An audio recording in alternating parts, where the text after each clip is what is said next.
Dacă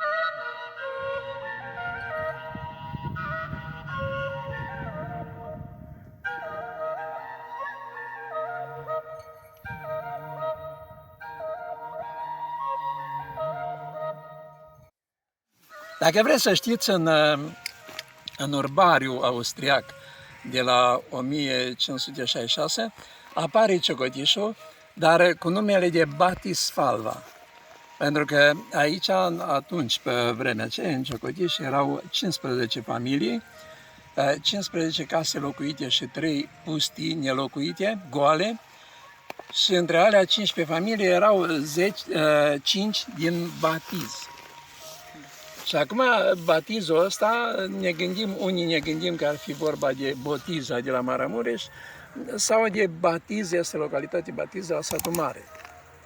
Pentru că aia care au venit prima dată, bun, aici au fost daci întâi, că pe la Lăpuș s-au găsit, după săpături s-au găsit că au fost daci. Deci au fost daci. Dar după aia au adus statele astea din apropiere, au adus oamenilor și atunci i-au putut aduce și de la Botiza Maramureș, dar și de la Batiz Satul Mare, pentru că era influența aceea austriacă după războiul care o măcinat sau care au dus la dărâmarea regatului ungar. Și atunci, ăia 15, acele 15 familii care au venit aici în Ciocădiș, bun, înainte de 1566, trebuia să treacă pe la capitanul cetății de la Cernești, care era voievodul de la Cernești. Ciocădișul aparținea de voievodul de la Cernești și voievodul de la Cernești se subordona capitanului de la Cetatea de Piatră. Și aceea a fost într-o poiană numită Hoștează. Am găsit explicația și la Hoștează ca fiind prima denumire venită de la oameni care știu să fie ospitalieri, care primesc ospitalitate, pentru că legătura ce s-a făcut între Cernești, între Cetatea Cernești și Bloaja, că acolo pe Bloaja au fost galerii minere, exploatare mineră.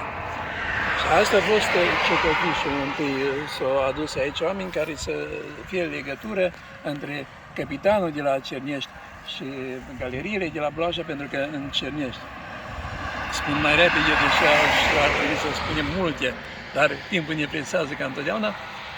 Prin Cernești trecea drumul de la Dej spre Baia Mare, unde era trezoreria, unde era monetăria de la Baia Mare, unde s-a adunat tot aurul, argintul din bazinul ăsta miner, că atunci nu era bazin miner, erau orașele minere. Și în felul acesta aveau nevoie de ceva, de un loc de popas între cetăția de Cernești și minerii de la gurile râului Bloaja. Și așa au luat ființă Ciocădișul. Și după că Ciocădiș s-a numit după 1590, a primit denumirea de Ciocădiș.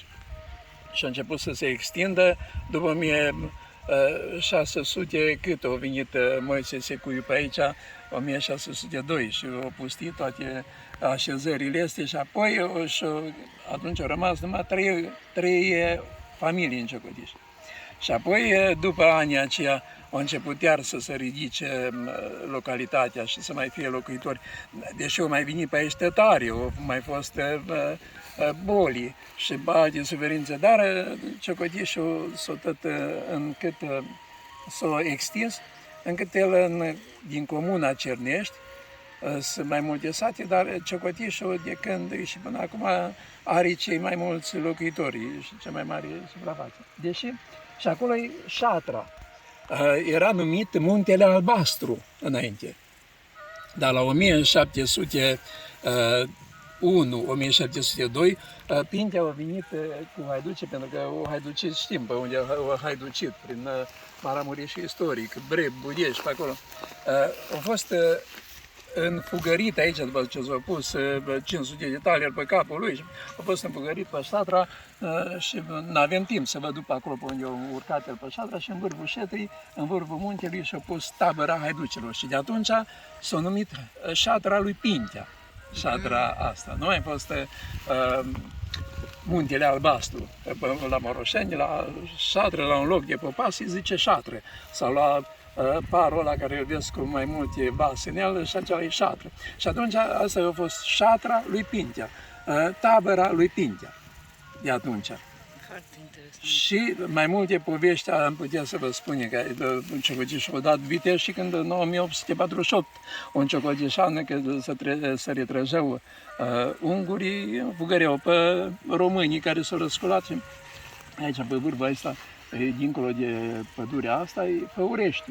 Și pe vârful ăsta o încropit ei un pic de apărare, nu tare mult, dar din vârf, unul din ciocăgiși cu pușca au împușcat pe un capitan ungur care era acolo departe, dar totuși au înfugărit, au bătut și au aprins case și au pedepsit pe răsculați. Ca până la urmă tot să li se dea, că am povestit, după 1848 nu mai fost iobagi și li s-a dat terenul și au devenit oamenii stăpâni pe terenurile lor, stăpâni cum nici astăzi nu suntem stăpâni, dar atât ne-au amăgit. De ce așa se amăgea, știi pe aici, că ești tu stăpân, deși nu ești stăpân pe nimică.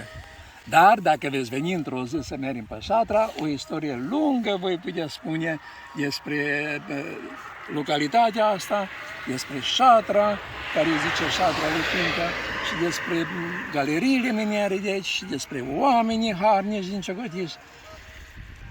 Dar acum cred că e destul atât.